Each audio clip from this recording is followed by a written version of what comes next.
Hey, here's Jeff Miller with Traxstech Corporation today, just going over the rivet installation on a Crestliner 1850. Now, we've done a bunch of these videos in the past. This is just a real quick refresher course for everybody out there.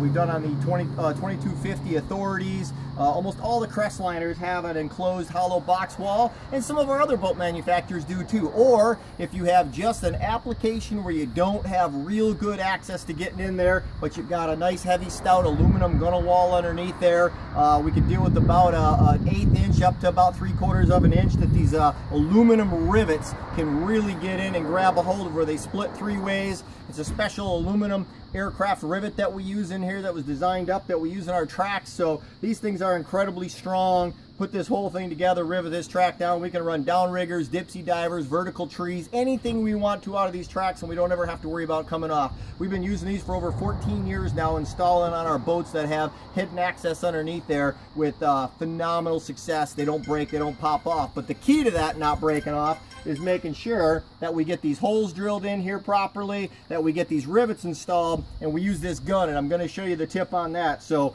really simple when we're doing this. We've only got a few key tools, and one of them is I use a center drill for making sure that when I line my holes up and I dot them with a Sharpie marker in the middle of this, that I use a center drill bit that actually goes down there and gives me right on the center line. If you don't have a center drill, then what I do is just use a real small diameter drill to kind of give me a little tiny dot as a pilot hole right in the middle of my track, in the hole where I want it to go, to make sure it's absolutely perfect.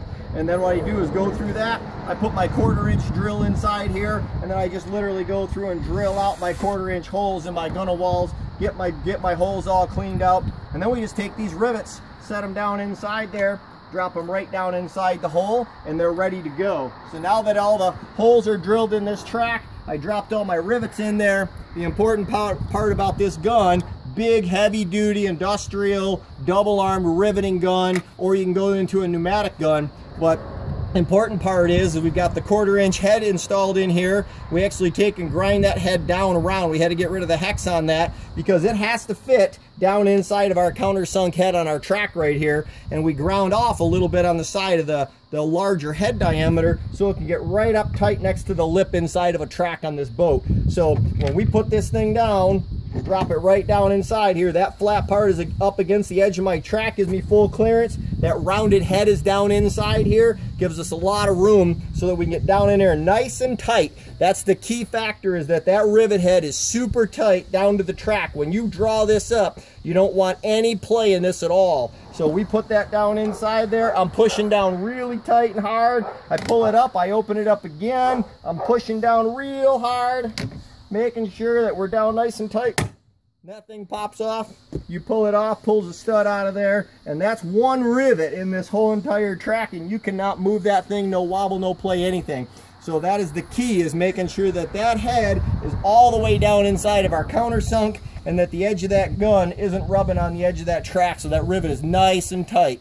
So any more questions, jump on the website at traxstech.com, catch us on YouTube, our Facebook page, watch any of the videos. They're more than happy to help you out. Give us a call here at the shop. So appreciate it, and good luck fishing.